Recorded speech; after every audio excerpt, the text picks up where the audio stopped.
राष्ट्रवादीमध्ये पार्थ पवारांच्या वाढत्या हस्तक्षेपाने वरिष्ठांसह आमदार नाराज, पक्षनिधीसाठी आमदारांवर दबाव तसंच निर्णय प्रक्रियेतही वर्चस्व गाजवत असल्याची चर्चा।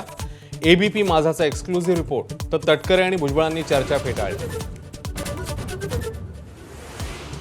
अंतरवालीतील रणरणत्या उन्हामध्ये जरांगेंचं 9वं आमरण उपोषण, विखे पाटलांकडून 2 वेळा समजुतीचे प्रयत्न।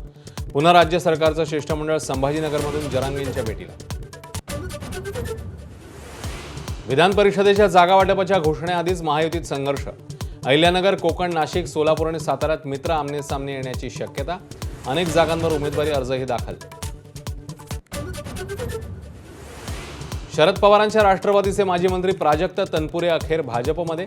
अहिल्यानगर विधान परिषदेची जागा मिळण्याची शक्यता।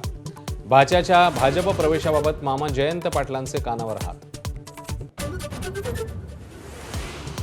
पुण्याच्या दारूकांडातल्या मृतांच्या कुटुंबाला सरकारकडून 5 लाखांची मदत जाहीर। महापालिकेत नोकरी देण्याच्या दृष्टीने विचार। मंत्री गिरीश महाजनांची घोषणा। तर मृतांचा आकडा 22वर। मुंबईमध्ये सीएनजी 2 रुपयांनी आणि पीएनजी 50 पैशांनी महाग। आजपासूनच दरवाढ लागू। तर 30 दिवसांचा एलपीजी साठा राखून ठेवा, केंद्राचे गॅस कंपन्यांना निर्देश। मुंबई दिल्लीत दहशतवादी हल्ल्याचा कट उधळला। 8 दहशतवाद्यांना अटक। स्पेशल सेल आणि गुप्तचर यंत्रणांच्या संयुक्त मोहिमेत कारवाई। शस्त्रसाठाही जप्त। राज्यामध्ये पुढील 7 दिवसात मान्सूनचं आगमन होणार, हवामान खात्याचा अंदाज। तर उद्यापासून मुंबईत हलक्या सरींची शक्यता। पालघर, ठाण्यासाठी ऑरेंज अलर्ट।